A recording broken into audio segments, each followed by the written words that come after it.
మొహంలో ఆందోళనతో మనసులో భయంతో కనిపిస్తున్న ఈమె పేరు సోని. సొంత ఊరు తూర్పుగోదావరి జిల్లా సఖినేటిపల్లి. బతుకుదెరువు కోసం భర్తను, 2 పిల్లల్ని, తల్లిదండ్రులను వదిలి గల్ఫ్ వెళ్లి మోసపోయిన ఓ అభాగ్యురాలు ఎలాగోలా హైదరాబాద్ వచ్చి సఖినేటిపల్లి బస్ ఎక్కింది. కాని ఇంటికి వెళితే తల్లిదండ్రులు ఏమంటారోనన్న భయంతో అర్ధరాత్రి వేళ మధ్యలో దిగిపోయి అనాథగా మారింది.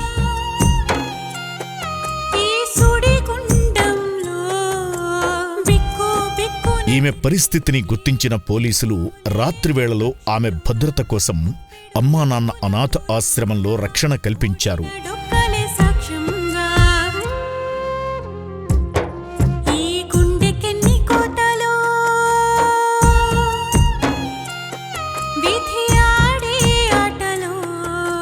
ఆశ్రమంలోని హాస్పిటల్లో చికిత్స తీసుకుంటున్న సోని జరిగిన పీడకలను తలచుకుని ఒక్కసారిగా కంటనీరు పెట్టుకుంది.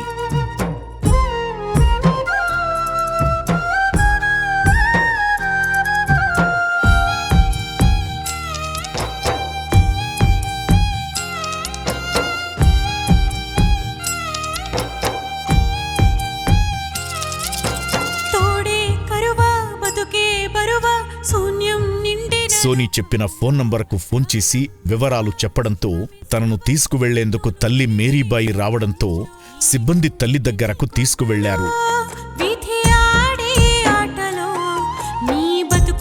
అమ్మను చూడగానే సోని ఉబికి వస్తున్న దుఃఖాన్ని ఆపుకోలేకపోయింది. చిక్కిపోయిన కుమార్తెను చూసిన తల్లి ఎలా అయిపోయావమ్మా అంటూ హత్తుకుని ఏడ్చేసింది. తల్లి కూతుళ్ల భావోద్వేగంతో ఆ ప్రదేశం ఉద్విగ్నంగా మారింది.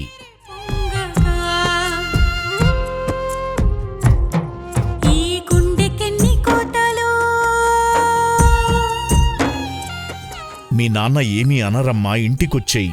నీ పిల్లలు నీ మీద బెంగపెట్టుకున్నారు. నువ్వు లేకపోతే వాళ్లు అనాథలైపోతారంటూ ఆ తల్లి బిడ్డను ఓదార్చుతుంటే చూసేవాళ్ల కళ్ళు చెమ్మగిల్లక మానవు.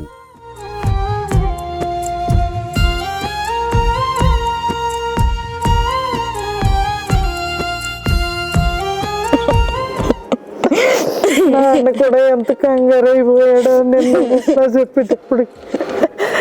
అమ్మ ఇంటికి వెళ్ళిపోదామమ్మా, వద్దమ్మా ఇంటికి వచ్చేయంటే పిల్లల దగ్గర ఉంది కానీ పిల్లల్ని భర్తని చూసుకుంటూ ఉంది కానీ అమ్మ ఇంటికి వెళ్ళిపోదామమ్మా, ఇంటికి తీసుకొచ్చేస్తానని చెప్పొచ్చానమ్మ. కొడుకులతో వాళ్ళంటే ఎదురు చూస్తూ ఉంటారమ్మా, వాళ్ళు అనాథలైపోతారమ్మా నువ్వు లేకపోతేనే.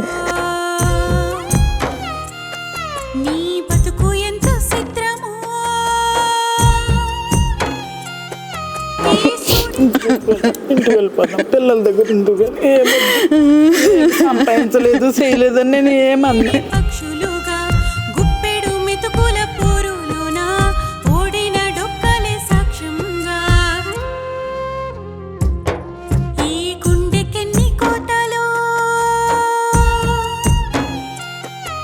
ఈ సందర్భంగా తల్లి మేరీబాయి మాట్లాడుతూ గల్ఫ్ వెళ్లి మోసపోయిన నా కుమార్తె తండ్రి ఏమంటారోనన్న భయంతో పోలీసుల ద్వారా ఇక్కడికి చేరుకుందని తెలిపారు. నా పేరండి రావి మేరీబాయి అండి, మాది సఖినేటిపల్లి అండి, ఈస్ట్ గోదావరి జిల్లా. మా పాప అయితే ఇలాగా గల్ఫ్ వెళ్ళిందండి. గల్ఫ్ వెళ్ళి వచ్చేటప్పుడు ఎయిర్పోర్ట్ నుంచి బస్సులో వచ్చిందండి. ఆ పాపకు తెలియక దారి తప్పిపోతే మళ్ళీ తిరిగి వచ్చేస్తే కనుక నువ్వు ఇంటికి రావద్దు అని వాళ్ళ నాన్న బెదిరించారు. అప్పుడు వెళ్ళేటప్పుడు ఆ మాటే ఆ పిల్లకి భయం వేసేసి ఇంకా ఇంటికి రాకోకుండా మళ్ళీ హైదరాబాద్ నుంచి తిరిగి వచ్చేసి ఇంకా పాప అమ్మ నాన్నల ఆశ్రమానికి అక్కడికి వచ్చిందంటండి. వచ్చిన తర్వాత పోలీసు వాళ్ళు మాకు ఎంక్వైరీ చేశారు. ఇలాగ పలానా అంట మీ నెంబర్ ఇచ్చింది ఈ అమ్మాయి, ఏమవుతుంది ఏంటనంటే ఇలా మా అమ్మాయి అండి, మరి ఏం చేయమంటారు, మీరు పంపించేస్తారా అని అడిగామండి. అడిగితే లేదమ్మా మీరే ఎవరొకరు వచ్చి తీసుకెళ్లాలని అన్నారు. మరి దాని గురించి నేను రాత్రి రావటం జరిగిందండి. ఉదయం ఇదిగో 9 గంటలకి తీసుకెళ్ళిపోవచ్చమ్మా, మీరు మాట్లాడి పోలీసుల ఆధారంలో ఉన్నది పిల్ల అనేసి అన్నారు. మరి పోలీసు వారు కూడా ఉన్నారు. మరి మీ పాపని తీసుకుని వెళ్తున్నానండి ఇంటికి, ఇంకొకసారి ఇలాగే ఏది జరగదు. మరి పాప